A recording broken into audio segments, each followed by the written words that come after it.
Hello and welcome to How to Start a Board Game Company from Off the Page Games. I'm Jay Cormier. Welcome to week 5. Now this week we want to talk a little bit about game development. There's a couple of reasons why we want to do this. One is that as a game designer, I like to design my prototypes such that they're very functional and they help assist the gameplay. I don't really care about making them pretty, as you'll see in a moment, because I'll take you into some of my prototypes. But they're functional. That said, some of this function I have left for the graphic designer and the publisher to worry about. I'm like, well, they'll figure that out and they'll make it look prettier and more, even more functional, I guess, is a way. But now that I'm the publisher, now I have to have an eye for this. I have to start figuring out, well, how do I make this as appealing as possible while partnering with my graphic designer who's going to be doing this. Now, so that's one thing. I have to kind of go through all these components of my prototype to make them look better for the print and play. Now, why is that so important right now? Well, I'm already thinking about getting out and getting this game out and starting to demo it with the public. And so to do that, I want to have a really nice, clean print and play. And so we've tasked Matt Kint, the artist and creator of Mind Management. His priority is to create a new board so that we have a really cool looking board, as opposed to, in a moment, you'll see the prototype that I make that is not good looking at all. And so that's priority one. And then once that's ready, I'm trying to already set up a demo at GenCon. And so I've kind of requested that into the GenCon systems, waiting for kind of confirmation of dates. And then we'll announce that, hey, this will be able to be demoed at GenCon for those that want to take part and try it out. But we obviously need a really cool looking board for that. And I want to make sure the rest of the prototype is as cool looking as possible. So let's take a look by going into my art program, and I'll show you where it was at from when I pitched it last to the last publisher to now that I have it. What are my thoughts going forward? All right, this is the art program I use, and here's some of the cards in the game, some of the characters, Henry and Maru, and you look at how much text is on these cards, and it just became overwhelming, especially for the Mind Management player, who's the one versus many character in this game, to kind of look across, what does that character do again, and they couldn't tell. So here what I've done is I've now kind of removed all the text and kind of made it more icon-y, and so even looking across, like, oh, right, that's the person that can do this, that's the person who can do that, and we'll get kind of used to just even the icon. And of course, a graphic designer is going to make this look awesome in a final version. But for now, I think for a prototype, for a print and play, this is good. Now I noticed that I just kind of made all of the little characters kind of gray. So let me go in and just actually, I think it'll help to show that this guy is, boom, brown. And let's change Dusty. I have to ungroup these. I've kind of grouped them together. Change Dusty to gray. Boom. And now let's scroll up. Is it the right gray? Here we go. Then you can see also here we have the Black Ops Dolphin and some Mind Management cards. So let's take a look. Black Ops Dolphin, even still pretty texty. Can I get this down? Let's try.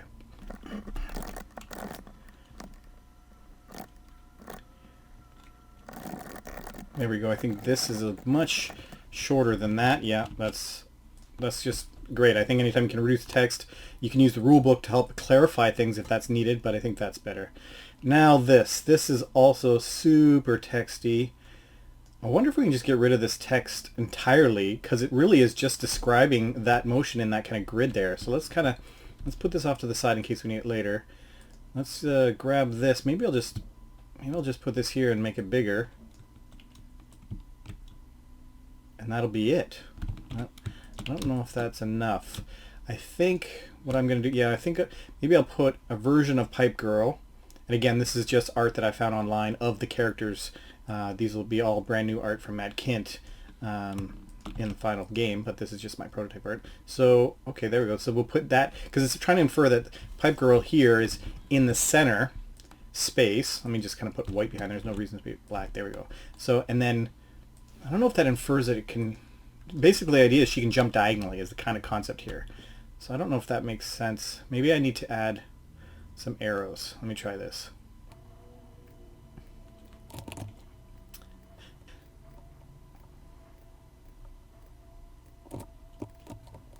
That's kind of good. Do I even need these X's?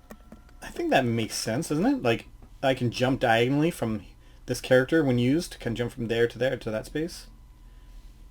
I think that makes sense. Feel free to speak up if you think that if I can do something better. Now let's try this guy. This guy, he jumps orthogonally. So same kind of idea, but he jumps orthogonally. I'm just going to copy this block, make sure it's the same size, because I think that's efficient, and then put him in the middle instead. I'm trying to, instead of going a straight line, I'm kind of using this kind of curved line to indicate it can jump over that, because sometimes there's a blockade called Mayhem, and sometimes they can jump over it. So again, I think this is pretty decent, but maybe it can be better, but I'll work with the graphic designer, who is also Matt Kint. He has a background in graphic design, so it's perfect. So yeah, here we go. Now these are the player aids, but I think I'm going to get rid of the player aids actually, because each action in the player aid I'm going to give its own card to, because it kind of slides under the board for reasons that will become apparent later. Can I make it visual? So these will represent like the blocks that you can move on to. Okay, cool. Maybe I'll grab the mind power token, because you know what? A movement isn't just a move. It's you either move or you use your mind power. Now I'm going to do the others, and I'll do this a little bit at faster speed for the other cards I have to do.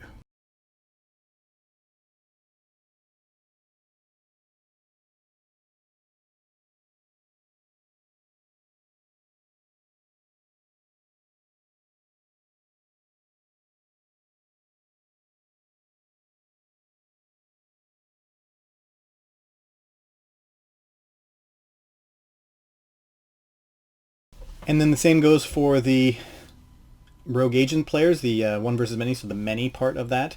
Again, I had player aids, but for reasons that will become clear, I'm going to make it the same thing where they're going to slide underneath the board, and these will be the cards, because these cards can actually, these abilities can change throughout the game. So by training people to use this and look at these cards will help them as the game progresses and these cards change out and their abilities change out.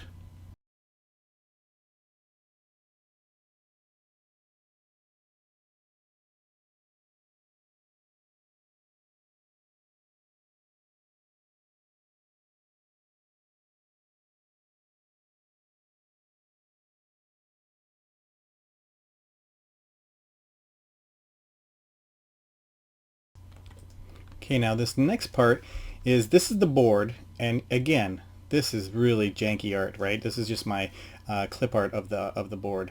But we had this great idea that instead, let me just kind of reposition the board into the actual size. Let me bring that up to the front. Actual size that the board will be on. So I've been playtesting on a kind of that size of board. Now I'm going to actually be playtesting on a much bigger board. And why is because we were able to get rid of an entire board, and I'm going to be including that information along the side of this board. And I think that'll be more interesting, and I think people will have a better understanding why things are happening as opposed to having two separate boards. And this can be a path that my management players kind of indicate what round they're on. So I'm going to put these in the right order in a minute. And now what I think I want to do is I want to put along the edges where the cards that we just made prior to this will go. So that all the potential actions, let's put them along the edge to kind of tell people this is where those cards slide under. So if you have a move card, slide it under here. And if you have a ask card, a reveal card, these are all the different types of actions a player can do.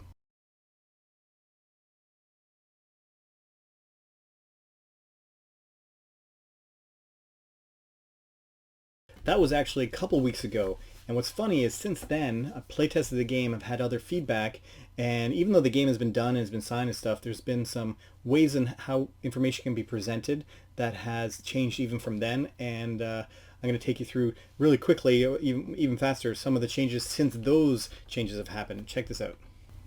Okay, so remember those cards that had, instead of the play raid, we had a card per action.